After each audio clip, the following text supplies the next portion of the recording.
नमस्कार, इशारों इशारों में आपका स्वागत है। मैं हूं संकेत उपाध्याय। हम सब स्कूल में, कॉलेज में एग्ज़ाम दे चुके हैं। एग्ज़ाम से पहले हमेशा एक नर्वसनेस होती है, एक घबराहट होती है कि पास होंगे नहीं होंगे। हम तो उसी वाली कैटेगरी के लोग थे। मैं जानता हूँ ये बहुत सारे वीडियो देखने वाले ऐसे भी होंगे जो कि सुपर कॉन्फिडेंट वाली वैरायटी होगी, जिसको हमेशा ये मालूम था कि हम पढ़ लिख के एकदम अच्छे अंकों से पास हो जाएंगे। भैया, हम तो वो वैरायटी नहीं थे। तो हमको तो घबराहट होती थी, थोड़ी सी परेशानी होती थी, इस लिहाज से होती थी कि भाई क्या मुँह दिखाएंगे। लेकिन अपनी तरफ से सही बताएं तो पूरा प्रयास भी किया और भगवान की दया से बहुत कुछ हासिल भी कर लिया है। लेकिन एग्ज़ाम देते वक्त भगवान को याद करते थे, बोलते थे हे भगवान ये पास करवा दो, हे भगवान ये अच्छे नंबर दिलवा दो ताकि फलाना हो जाए, ढिमकाना हो जाए, अव्वल तो क्लास आगे निकल जाए और उसके बाद अच्छी नौकरी मिल जाए, ये सारी चीज़ें। तो भगवान को तो हम याद करते ही हैं, हम सभी करते हैं। हमने उनकी भी कहानी सुनी है जो कि पेपर के ऊपर एक छोटा सा या तो ओम बना देते हैं या 786 लिख देते हैं या फिर ओम नमः शिवाय लिख देते हैं, श्री गणेश लिख देते हैं, रिद्धि सिद्धि लिख देते हैं। जानते हैं ना हम लोग सब अपने दोस्तों को। कुछ जो हैं वो उसमें विश्वास रखते हैं कि भाई बाल ना कटवाओ, दाढ़ी बढ़वा लो। तो ये सुपरस्टिशन, ये सब एग्जाम से जुड़ी हुई बातें होती हैं। कहने का मतलब यह है कि हम सबको भगवान याद आते हैं, आने भी चाहिए। लेकिन भगवान सिर्फ याद आए तब तक ठीक है। भगवान आपका इम्तिहान पास करवा दें, यह कि आप उत्तर में भगवान का ही नाम लिख दें और उसके बाद पास हो जाएं, इतना दिमाग तो हमारे अंदर भी नहीं था, किसी के भी अंदर नहीं था। यह किसको पता था कि यह भी मुमकिन है? मुमकिन है। उत्तर प्रदेश के जौनपुर में ये भी मुमकिन है। वो मुमकिन इसलिए है क्योंकि ये हो गया। एक यूनिवर्सिटी है वहाँ पर जिसको कहते हैं वीर बहादुर सिंह पूर्वांचल यूनिवर्सिटी, VBSP, जौनपुर में है ये यूनिवर्सिटी। तो इसमें क्या हुआ, इसमें एक आरोप लगा, एक इम्तिहान हुआ वहाँ पर। ये इम्तिहान हुआ था डी फार्मा, यानी कि डिप्लोमा इन फार्मेसी। अब आप सोचिए, ये वीर बहादुर सिंह पूर्वांचल यूनिवर्सिटी है, फार्मेसी में डिप्लोमा, यानी कि ये लोग जो हैं वो दवाई से रिलेटेड काम करेंगे। तो वो लोग जो हैं यहां पर इम्तिहान दे रहे थे और इम्तिहान जब हुआ इस डी फार्मा का, तो उसमें ये पता चला कि 4 बच्चों ने जो उनका सवाल जवाब था उसमें जवाब में जय श्री राम लिख दिया। भाई, अयोध्या का निवासी तो मैं भी हूं, तो जय सिया राम। लेकिन ऐसा जय सिया राम नहीं कि मैं अपनी आंसर स्क्रिप्ट में ही जय सिया राम लिख दूं और उसके बाद मैं सोचूं कि मैं पास हो जाऊंगा। तो ये बात थी कि भाई आप अगर लिख भी दें तो टीचर जो है वो उसमें आपको बुला लेगी और बोलेगी कि व्हाट इज दिस। लेकिन जरा ये आंसर शीट देखिए जो अब स्क्रीन पर आपके सामने आ रही है। ये उनमें से एक छात्र की आंसर शीट है जो आप स्क्रीन पर देख रहे हैं। और इस आंसर शीट में पहला सवाल जो पूछा गया वो था डिफरेंट ऑर्गेनाइजेशन। तो आप देख रहे हैं organization between, different in is organization between the time limit, और फिर आगे कुछ कुछ जो बिल्कुल समझ में नहीं आता है, लिखते लिखते लिखते विथ सूटेबल लेवल, आगे आगे यदि, और फिर जय राम जी पास हो जाओ ये उन्होंने लिखा। फिर लिखा सस्पेंशन, रिन्यूअल, और ये सब चलता चला जा रहा है। और आप देख रहे हैं इसमें सारी चीज़ें लिखी हुई हैं। इसके एकदम नीचे फार्मेसी एज अ करियर ये सवाल पूछा गया। तो उसमें तो और भी मज़ेदार, उसमें लिखा हुआ है द फार्मेसी, आप अगर ध्यान से देखें उसमें लिखा है the pharmacy as a career that in being pharmacy, फिर आगे एंड जय Shri Ram, timeline and working, फलाना फलाना फलाना, लिखते लिखते लिखते लिखते और नीचे आइए तो 10-15 लाइन बाद आप देखेंगे कि वो लिखते लिखते फिर होता है वांट मोमेंटम, रोहित शर्मा, फिर उसके बाद हार्दिक एंड विराट कोहली। ठीक है, मतलब ये सब चीज़ें लिख दी हैं। रोहित, विशाल, करियर फार्मेसी एज करियर। ठीक, ये उन्होंने लिख दिया ये जवाब। डी फार्मा का एग्जाम है ये।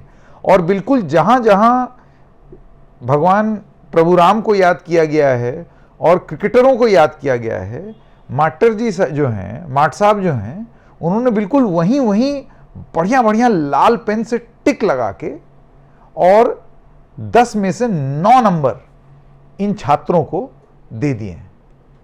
मतलब डी फार्मा की कौन सी पढ़ाई में रोहित शर्मा, विराट कोहली, हार्दिक पांड्या और साक्षात प्रभु सिया राम आपको 10 में से 9 नंबर मुहैया करा दें कि माट साहब जो हैं वो 3 टिक मार के नीचे 9।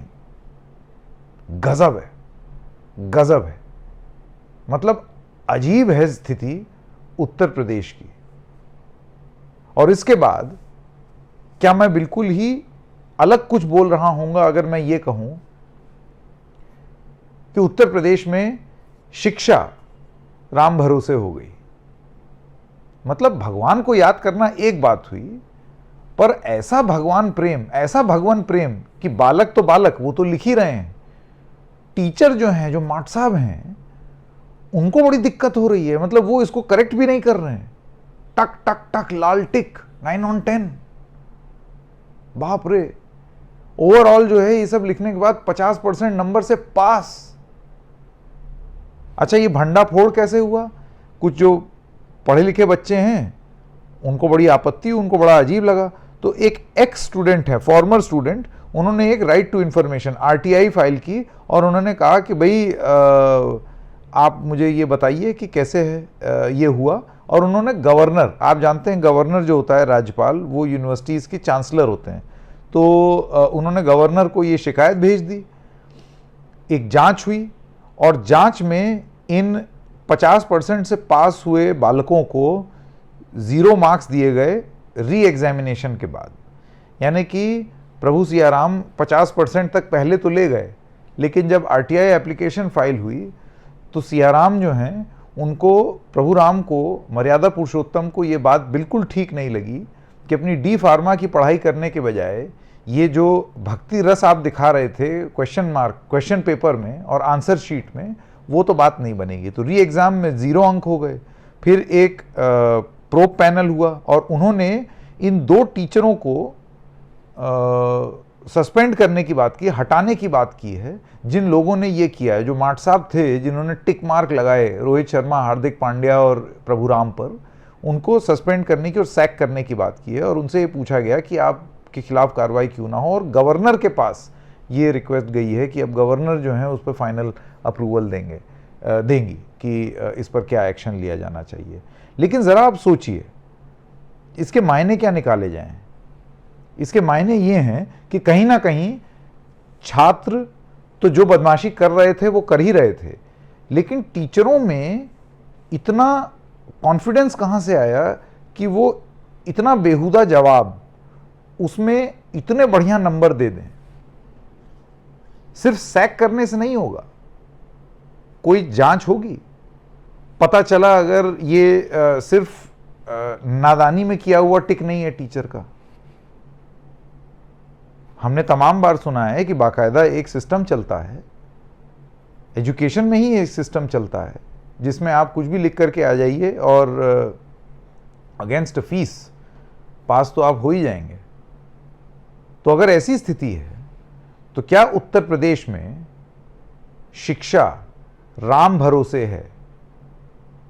इससे पहले कि कुछ लोग ये सोचें कि ये भगवान राम की बेअदबी है, मैं आपको ये बता दूं, जय सिया राम। लेकिन सिया राम भगवान की पूजा करते वक्त, जय सिया राम भगवान आराध्य को अपने अंदर उतारते वक्त, जय सिया राम इम्तिहान में जाने से पहले, जय सिया राम आंसर शीट में नहीं, हार्दिक पांड्या आंसर शीट में नहीं, रोहित शर्मा, विराट कोहली जो हैं वो इम्तिहान में मुझे अच्छे अंक से पास नहीं करा देंगे। ये वीडियो बनाते वक्त अभी मैं कुछ और बोलने लगूं, ये पूरा 9 मिनट का वीडियो मैं जय सिया राम, जय सिया राम, जय सिया राम करते रहूं और उसके बाद फिर मैं रोहित शर्मा, हार्दिक पांड्या वगैरह बोलने लगूं, आप भी सोचेंगे कि क्या बकवास है, आप मुझे 9 on 10 थोड़ी देंगे।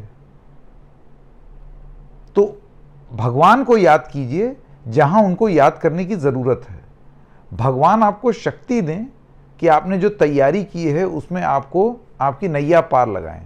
भगवान का नाम लिख देने से आपकी नैया पार नहीं लगेगी, कभी ना कभी आप पकड़े जाएंगे। और ये जान लीजिए, अयोध्या जी में प्रभु सियाराम जो हैं वो भी इन छात्रों से खुश नहीं होंगे। जाइए जरा नए मंदिर, डांट पड़ेगी सियाराम से, वो भी बोलेंगे व्हाट इज दिस, क्या लिख के आए हो बे, ठीक से एग्जाम दीजिए, शिक्षा राम भरोसे मत रखिए। और हां, ये तो हाल एक यूनिवर्सिटी का है, और जगह क्या हो रहा है क्या उसका अंदाजा है हमें, और क्या उसकी भी जांच नहीं होनी चाहिए।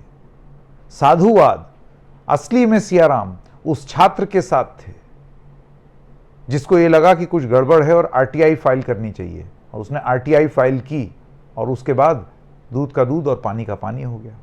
आइए अब आपको सुनाते हैं कि ये जो यूनिवर्सिटी है इसकी तरफ से क्या बोला गया है। इस तरह की त्रुटि ना है, इसके लिए शिक्षकों को वार्न कर दिया गया है, और ये कठिन निर्णय जो हम लोग ले रहे हैं इससे मेरे ख्याल से ऐसा फिर से रिपीटिशन नहीं होगा। कार्रवाई में मैडम तय मान लिया जाए दोनों शिक्षकों पर? दोनों शिक्षकों पे कार्रवाई तो ज़रूर होगी। अब हमारी परीक्षा समिति की टर्मिनेशन की ही परीक्षा समिति ने संस्तुति की है, लेकिन कार्य परिषद सुप्रीम बॉडी है और कार्य परिषद ही फाइनल निर्णय लेगी। वो अभी देखते हैं क्या होता है। क्या इस मसले में मैम राजभवन को भी पत्राचार किया जाए? राजभवन से भी पत्राचार शिकायतकर्ता ने किया है, राजभवन से विश्वविद्यालय द्वारा पूछा गया है, तो उसका जवाब भी भेजा जा रहा है। ये मामला मैडम सामने कैसे आया निकल के? ये मामले सामने कैसे निकल के आए? किसको शिकायत? किन्हीं छात्रों ने शिकायत करी। ठीक है। तो इशारों में आज इतना ही। हम फिर मिलेंगे किसी और मुद्दे के साथ। तब तक के लिए जय सिया राम।